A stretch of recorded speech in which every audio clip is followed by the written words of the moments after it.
Hello and welcome back to another video, and today we're going to talk about the National Video Game Museum in Frisco, Texas, where I got this shirt from. I went on a tour of this place and saw everything they had to see, decided to film it all, so I'd show you in case you can't make it there. Let's go take a look. So here we are at the National Video Game Museum in Frisco, Texas. When you walk in, you're greeted by a wall of screens and a bunch of gold-painted consoles. Moving on to the front counter, you see this thing on the wall, which kind of looks like a Commodore 64 monitor, telling you to buy a ticket. When you first get in, you see Stage 1, which is basically Generation 1. And you got a lot of rare stuff here, including Computer Space, which is from 1971. And yes, everything in here is in fact real. Moving back, we've got even the brown box prototype, which is actually the prototype to the Magnavox Odyssey. In this corner, we have a bunch of Pong consoles. We even got some harder to find ones, including the Nintendo ones. And moving on up, we even have one called the Wonder Wizard, which a friend of mine had back in the day. It's a bit harder to find than the average Sears or Atari versions.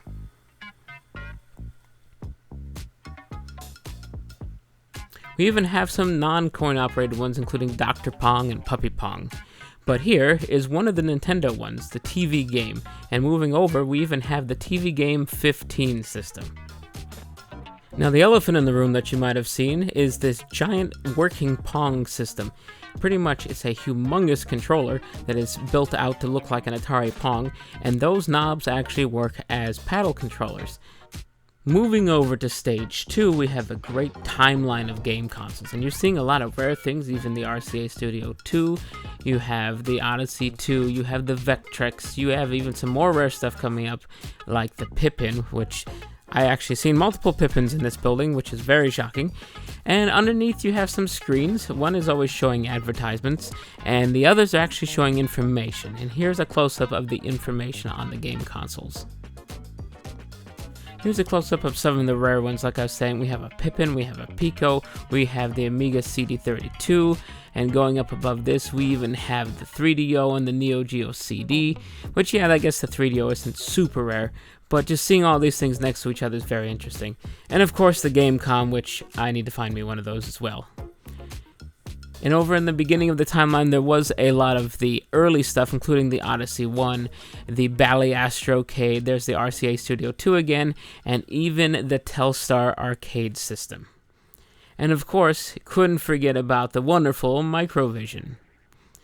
Moving on, there was also a wall of Donkey Kong showing pretty much every console variant of the time, giving you an idea of how they looked. Now we are looking at some of the development systems. We have the Xbox, we have the Dreamcast, we have the Test PS2, we even have the 3DO M2 system, which was never actually released. And down below we even have a Lynx dev kit, which is actually humongous. There was a couple of PS1 dev consoles, there was even the Sega CD dev console in here. It's funny to see it as kind of like an all-in-one unit. Now going at the bottom we had the N64 as well as a bunch of test Game Boys. Moving over, we have a bunch of different cartridges, including a whole set of games for the Starpath Supercharger, which is basically a tape drive that went on the Atari 2600. Below, we have the Coleco Gemini, which also played Atari 2600 games. And below that, we just have a bunch of random different games for Atari, including the Halo 2600 game. Below that, we have the Konami Hyperboy, which basically turns a Game Boy into practically a little mini arcade machine. Now we have a timeline of controllers starting pretty much at about the ColecoVision, ranging all the way up to modern day. And when you get down to the end and you look into this container, we have some of the stranger ones, including the wonderful, well-known Power Glove. Now, one of my favorite sections of this whole place was what they called pretty much the going out of business section. There you go, the store closing, everything must go. This is a lot of the consoles that didn't sell so well. Down here we have the Arcadia 2001, and next to it you have the Atari 5200. Now, my favorite thing here, and it's the first time I've actually got to play one of these, was the Vectrex. And yes, I played this. I had to do a little Let's Wing It of Berserk on the Vectrex, and even once I stopped filming, I just kept playing this for a good long while. Luckily, when I first got there wasn't much of a line. The line started to form later on, but there was mostly just kids that had no idea what this was. But this has been a dream of mine to finally play a Vectrex. Now, opposite of this was what I called the computer wall, and on this wall you had all kinds of stuff, including the Commodore 64, you had the TI-99, and so on and so forth. Now, what was funny with these, some of these computers are actually getting stuck, especially the TI-99, and the people that are in there, there's not a lot of workers around, and I was the only one that actually understood how some of this stuff worked. So I was there actually resetting computers for people as if I worked there, which sadly I did not get paid for that. In here we do have some other stuff that would be wonderful to find, including, we just showed the Timex equivalent of the ZX Spectrum. There is also a computer in here that was from Russia. We have the IBM PC Junior, which is basically a shrunken down IBM PC. There is a full PC on the other counter, which we'll show you in just a minute. Here's the NEC PC-88, which actually had a version of Mario on it. We have an Atari 800. We have an Amiga. That's the first time I ever got to play an Amiga. It was frozen here, which, like I said earlier, I was the only one that could figure out how to restart these things. Here we have the Mattel Aquarius, including a bunch of other peripherals for the Intellivision, including the Intellivision keyboard, which I was not actually aware existed before this. Now here we have the box for a Video Brain family computer, which I realize is just sitting next to the actual computer itself. Going back to consoles that had keyboards I didn't know about, we had one here for the Famicom from Nintendo. We had one even for the Atari 2600, including the Sears variants, according to the box. We had one for the Atari 7800, and we even had one for the Bally Astrocade, which is something they could have used in the National Lampoon's Vacation movie, but they didn't. We had one for the Sega Mark 1000, and we even had a consoleized version for the Intellivision, which I definitely did not know this existed. And the last thing in the computer area I wanted to show you was that full-size IBM PC. Now I headed to a little side room that contained all the portable units. Now this contained, as you can see, more than just the basic stuff like a Game Boy or a Game Gear. We had a bunch of one-off little mini arcade units here. We even had some of the sports games, you had Zaxxon, you had even Burger Time, and on another shelf you had things like Donkey Kong, Pac-Man, Frogger, all the favorites. And then in this last case, they had the full rainbow of different Game Boy models. Moving down to the table, they did have a few units available to play, including this one that I chose called Scramble. It was very hard to play with one hand, and the buttons were a little worn out, but pretty much as you can see, it's a little side-scrolling shooting game. It would have been interesting back when this came out, pretty basic by modern standards. So moving on to a different room, they had a shrine to Pokemon. And I'd say within this case was enough money to possibly even buy a house with all those box games. And to the right of this was actually a whole case of different sealed Pokemon trading cards. And moving on to another room, we entered the VR room. Now, I don't personally consider the Power Glove VR, but this here, the VFX1 headgear, was definitely the first big PC VR headset. It supported games like X-Wing TIE Fighter, Formula 1, and even Doom from some videos that I've seen, and I've actually heard that they're still porting games to it even today.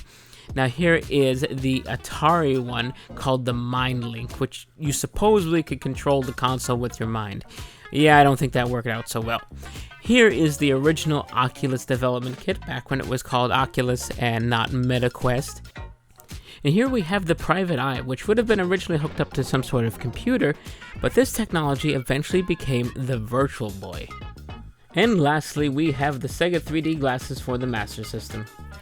In another room, we have what I call the rare stuff room, including the Nintendo Disk Drive system, as well as a bunch of console variants, and if you look on that shelf there in the middle, yes, that is in fact another Apple Bandai Pippin. That's two in the same building. I know, that's crazy. Moving over, we have the At-World keyboard. We also have the Panasonic GameCube that played DVDs. We have the Amiga CD32 Socrates system. We have the Edge 16 modem prototype. This was a unfinished thing from AT&T to go with the 3DO, funnily enough. That never happened. And then we have the X-Band service prototype. Moving up, we have the Sega Neptune, which was basically a Genesis 32X put together. And last in this case, we have the Star Voyager ship, which actually was used on the box art down there. Moving over, we have some Rare Nintendo stuff, including the Rare game made by Rare, Donkey Kong Country. That is the competition cartridge. We also have the Earthbound in the box set. Here are some Atari prototypes now. This is the Key Games VCS. And then we have some very nice looking Lynx alternates. I would have loved to have that blue one, but it was never released, sadly. Down here we have the holographic tabletop sort of game, the Atari Cosmos system, never released. Here is a very compact version of the 2600 called the 2000 model. Here we have the Atari 2700, which was meant to be wirelessly controlled, kind of looks like a 5200. And here is a white 2600, and including the 2200 that later became the Atari Junior. And we have an Atari Pong carrying case, we have the Atari Muriel system, and lastly we have the Atari Game Brain Pong with the cartridges. Now the rarest thing and my holy grail to ever see in my life was the Halcyon. This is one of the rarest systems ever made. It was officially released. There was 4 of these units known to exist. It played cartridge and laser discs together and had a Siri-like voice activation system. All of this in the 1980s of all things. And here's the back of the console, because I'm the only one that'll probably ever film that. Now, there was some fancy rooms here. There was a 70s room and an 80s room, which I couldn't film because there was a bunch of kids hanging out there, so I took a picture. Moving on, we have the display units, including a Jaguar one, which I wish I could own that, but that wouldn't happen.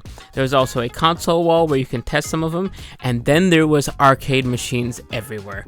I did get to play this here, Dragon's Lair. I did not make it past the single screen. I died 3 times in a row and said, okay, that game is not for me. And maybe if I had unlimited money, I could try it again. This one didn't actually require any money. This was a Battle Zone unit that was over in the VR section. This one was just kind of on free-to-play mode. Now, they did give you tokens when you walked in, and they had this full arcade with a bunch of original, non-MAME controlled cabinets that are from all the way from the 70s all the way up to even some 90s stuff. You can see some Miss Pac-Man, there's some Rampage right there. Moving around. I'm trying my best not to film people because this is a homeschooling group. I tried not to film the people as best I could, but they got in my way. I did play, a few different consoles, different arcade units here, and I'll cut to them in just a moment now that we've done a tour. The first one I tried was Super Breakout. Now, I love Breakout. I especially love Super Breakout. Getting to play this original arcade cabinet where you can see the color striping overlays on top of the screen. This was a dream come true for me. I have never seen one of these in person. You can kind of see underneath the green where it's a little bit like a white pattern. Moving on, we tried Asteroids Deluxe, which has a very 3D layered glass screen on it. I couldn't film myself playing it. It was really difficult, but yeah, it's very layered. It's hard to get that on camera. The next game that I tried was the Star Wars arcade cabinet, and I'll tell you what, I've played this on MAME many times, but those original controls work so well that nothing that I can replicate in MAME even comes close to that. I also played original Frogger because, of course, you would have to, and then I moved on to the gift shop, and as you can see, they have a lot of figures, and they have a lot of shirts, and yes, I bought a lot of shirts. And my favorite thing they had was actually Vectrex Repros. I have no idea where these came from, but this is more for me to remember for later. I hope you enjoyed this tour, and I will see you in the next video. Have a good one.